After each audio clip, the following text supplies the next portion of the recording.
Herbert Baumeister era, para todos os que o conheciam, um empresário de sucesso e um homem de família dedicado. Proprietário de uma rede de lojas populares de artigos usados, ele tinha uma vida aparentemente estável em Indianápolis, nos Estados Unidos. Sua esposa, Julie, e seus 3 filhos completavam o retrato de uma vida comum quase exemplar. Mas como acontece em tantas histórias trágicas, a verdade por trás dessa fachada era assustadoramente diferente. Herbert Baumeister escondia uma segunda vida sombria, um lado perverso que não apenas chocaria sua comunidade, mas também revelaria um dos assassinos em série mais aterrorizantes da década de 1990. Herbert Baumeister nasceu em 1947 e desde cedo demonstrou comportamentos estranhos que preocupavam sua família. Na escola, ele era isolado e durante a adolescência seus interesses excêntricos começaram a chamar a atenção. Ele se distanciava socialmente e, segundo relatos, chegou a brincar com temas macabros como morte e cadáveres. Contudo, nada disso impediu que ele conseguisse construir uma vida que, aos olhos da maioria, parecia respeitável. Ele se casou com Julie Baumeister e juntos tiveram 3 filhos. Na vida profissional, Herbie demonstrou um forte senso de empreendedorismo. Ele e sua esposa fundaram a Save-A-Lot, uma cadeia de lojas de artigos usados que prosperou na região de Indianápolis. O negócio não apenas proporcionava conforto financeiro à família, mas também projetava a imagem de Herbie como um membro produtivo da comunidade. Ele era visto como alguém que tinha superado suas dificuldades juvenis e se transformado em um cidadão respeitável, um pilar da sociedade. No entanto, por trás dessa fachada, havia sinais de algo errado. Amigos próximos de Herbie relatavam comportamentos estranhos e um temperamento errático. Mesmo em casa, seu casamento com Julie mostrava rachaduras, especialmente em sua vida sexual, marcada por períodos prolongados de abstinência. Ao mesmo tempo, Baumeister começou a se aventurar em lugares onde sua família e seus amigos jamais imaginariam encontrá-lo. Os bares gays de Indianápolis. Nos anos 1990, a comunidade gay de Indianápolis começou a notar um aumento preocupante no número de desaparecimentos de homens jovens. Muitos desses homens frequentavam os mesmos bares e clubes noturnos da cidade. Aos poucos surgiu um padrão. Jovens, geralmente na faixa dos 20 a 30 anos, saíam para uma noite de diversão e nunca mais eram vistos. Embora os desaparecimentos fossem inicialmente tratados como casos isolados, a comunidade LGBTQ+, sabia que algo mais sério estava acontecendo.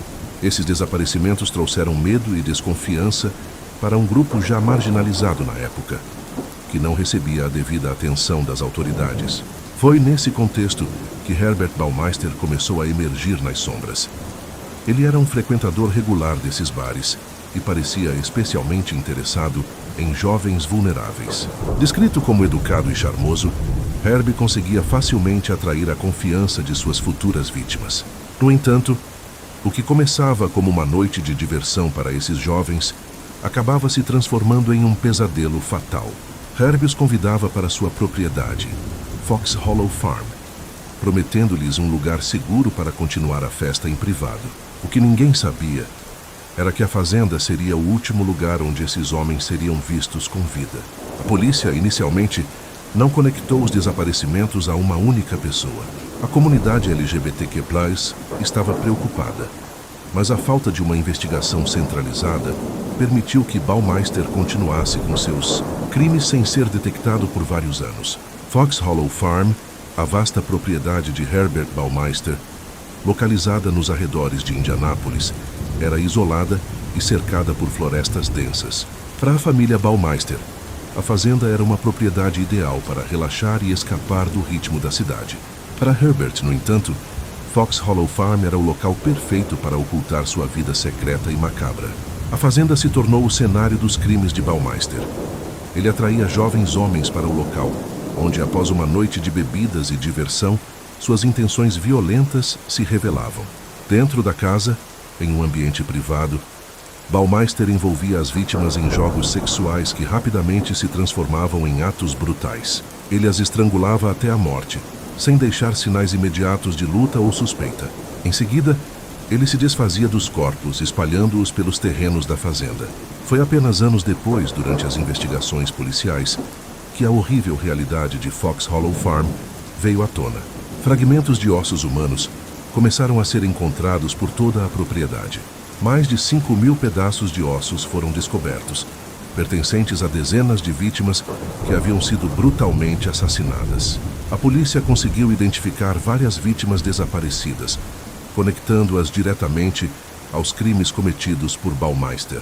A fazenda, que deveria ser um símbolo de sucesso familiar, se tornou um campo de horror e morte, manchado pelos atos atrozes de um assassino cruel. O isolamento de Fox Hollow Farm havia permitido a Baumeister continuar seus crimes por tanto tempo. Suas vítimas eram invisíveis para a sociedade, e os crimes eram cometidos sem testemunhas. Com o aumento no número de desaparecimentos e a crescente pressão da comunidade, a polícia finalmente começou a investigar mais profundamente. Os rumores de que Herb Baumeister frequentava os mesmos bares que algumas das vítimas não passaram despercebidos. Mas foi a esposa de Baumeister, Julie, que forneceu à polícia a peça final do quebra-cabeça. Desconfiada do comportamento de seu marido, ela permitiu que a polícia investigasse a Fox Hollow Farm. O que os investigadores descobriram foi estarrecedor. Nos terrenos da fazenda, eles encontraram fragmentos de ossos humanos espalhados pela área, evidências de uma matança sistemática que durou anos. As evidências eram claras. Herb Baumeister estava diretamente ligado aos desaparecimentos.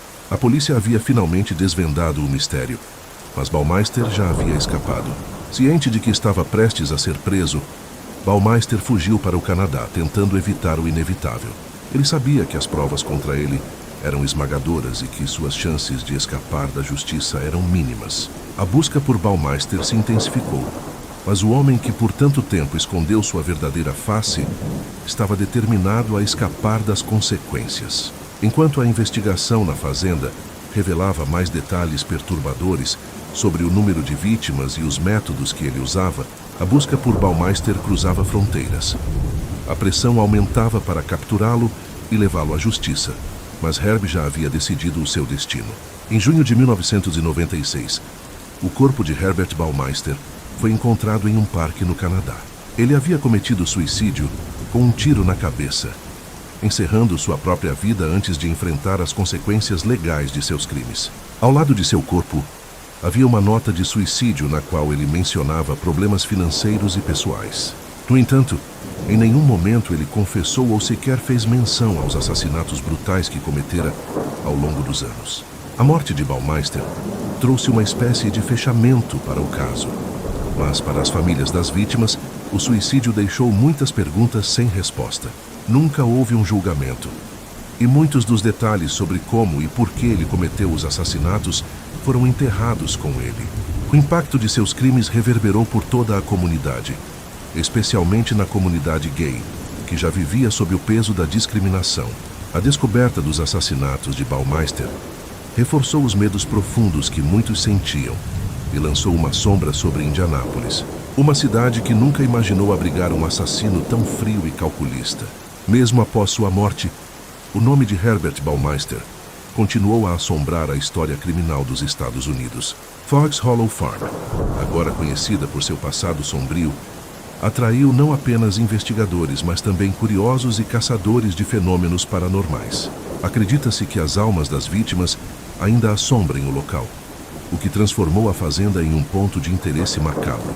As investigações sobre os assassinatos continuaram após sua morte, e novas vítimas foram ligadas a Baumeister, embora muitas delas jamais tenham sido identificadas.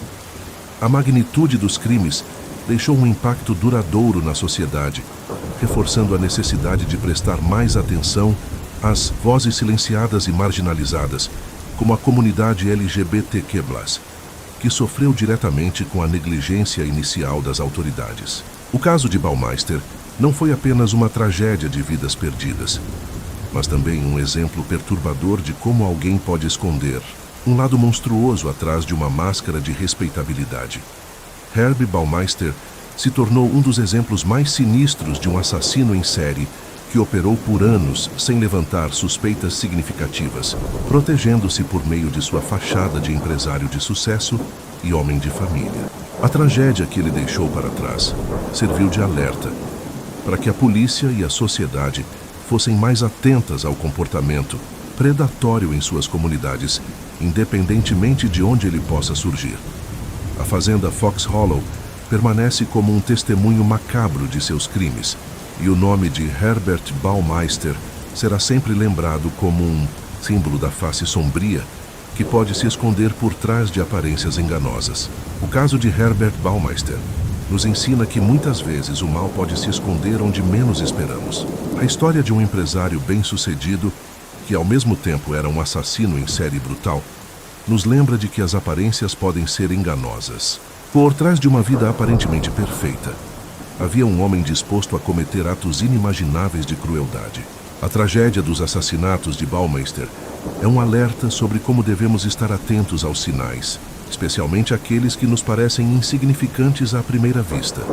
E, acima de tudo, esse caso nos faz refletir sobre a fragilidade da vida e o que realmente sabemos sobre as pessoas ao nosso redor.